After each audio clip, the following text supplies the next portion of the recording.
got to defend my life right now, okay? So this is what happened. I was coming from another place, all right? So I was already pushing it. And they already texted me like, Zach is here, and we got to start this movie on time. And I was like, okay, I'm coming. So I made it as soon as the movie started, okay? Sure. But I had to use the bathroom the entire time. So I'm sitting here. I'm so sorry. It was okay. But I literally was watching this movie like, this is my most anticipated movie, okay? No lie, I'm not even lying to you right now. I'm just so sad that you missed like the fun. I didn't. The thing. So I was like, when it got to that person, because we're not going to spoil it, I was like, hey, I don't think something's going to happen right now. I got 60 seconds to run to the bathroom and come back. But then I was walking to the bathroom. I was like, fuck. This is like the part. So I didn't go. Oh. So I stood there and I was like, so you were in the room. I was standing by the security guard. Then I owe you an apology. See? Okay. And my bladder an apology. Okay? I apologize. I'm sorry. See, I stood and watched. But that just shows how much I care about your experience. And I was so into it that I couldn't even go up the steps because people were freaking me out. They were running down because like fast movement. I'm like, y'all can't be doing that in a horror movie. There's too much going on right now. Right, we're gonna burn all of our time. I'm me so interrogating sorry. you. I'm sorry. I'm so sorry. But I needed you to know, like, I've been waiting on this movie. I appreciate it. Okay, back to the interview. Now that I've proven myself to you.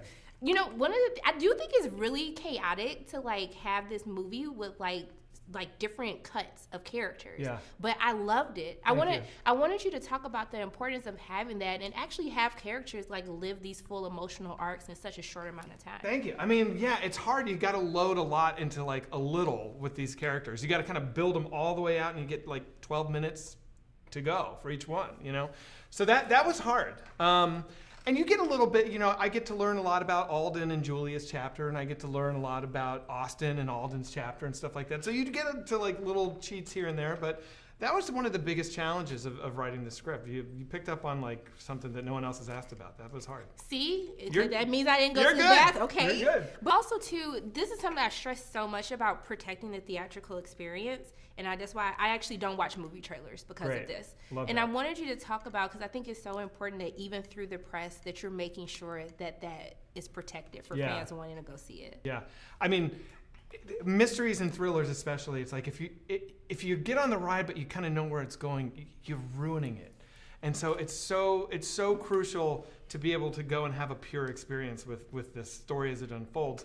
I do think that the trailers have done an excellent job of like teeing it up without corrupting it. So I think it's okay to watch these trailers. Okay, because like it is okay, but it's better if you don't. You know, but you got to spread the word. You got to get people in there.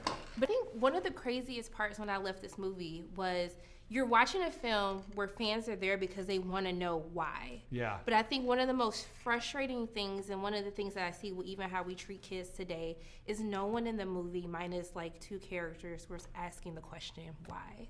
Yeah. Why did this happen?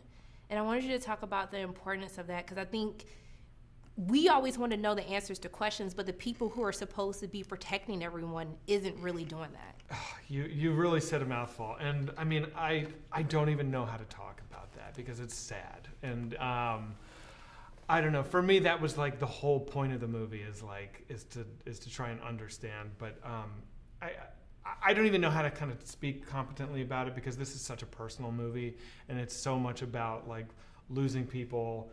And also, you know, the final chapter is so autobiographical about like a child with parents who are addicts, and you know, the idea of like some other entity coming in and inverting the child-parent dynamic in a way that I lived through. And the why of it all is a mess, but it is kind of the most urgent thing for me as a writer. And as I'm listening to myself try and respond to you, I'm like not doing it, but. I don't. I'm glad you asked that question. I wish I had a good answer.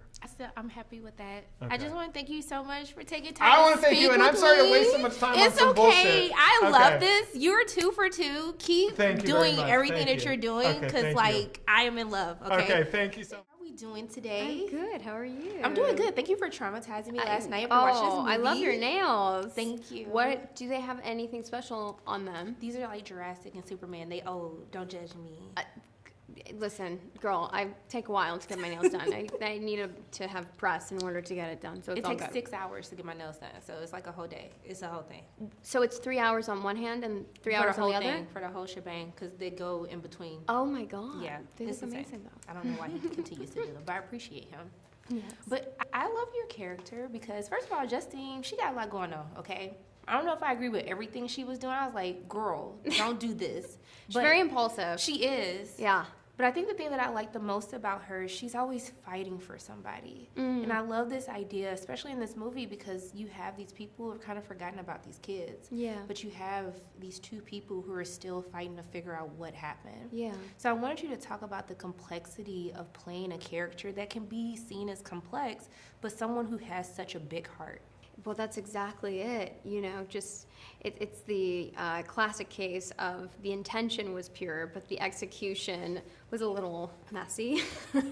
And that's exactly who Justine is. Her intention is very pure, but I think she lacks clarity in her life. So the execution is not as clear as the intention.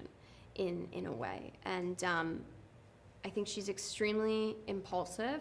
I think she acts and then she thinks rather than thinks and then acts in a way. But she really loves those kids, and she's really frustrated she's frustrated for multiple reasons. That one, the kids are missing, and she's like, where are these kids? But also, she's like, my life feels like it's about to be ruined, and now it's going to get ruined even more. So. But yeah. But I like also too that she's learned to trust her gut. Like, even though she does act on impulse, like, she really does have good instincts on when she feels like something is wrong. And I kind of hate that people are constantly trying to tell her, like, you're like making this about you, or like, you know, I want to know, like, being in this industry, how have you learned to trust your gut? Like, how have you made it to be like, it's okay for me to do what I want to do? Well, I had to not listen to my gut and listen to other people in order to realize that my gut is always right. I love that. Yeah. So it's the experience. It's like, you know, and then it ends up happening. I'm like, oh yeah, my gut was right about that. you know? Yeah.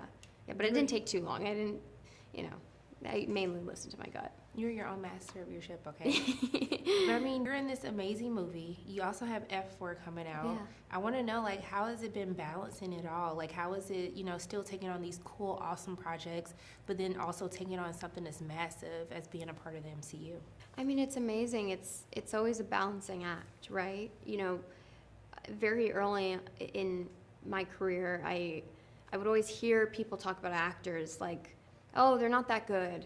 And then I would look back with that actor and I'm like, oh, they've always done the same parts in a way. So they didn't get the opportunities to kind of show their range, and it's very easy for an actor to get typecast.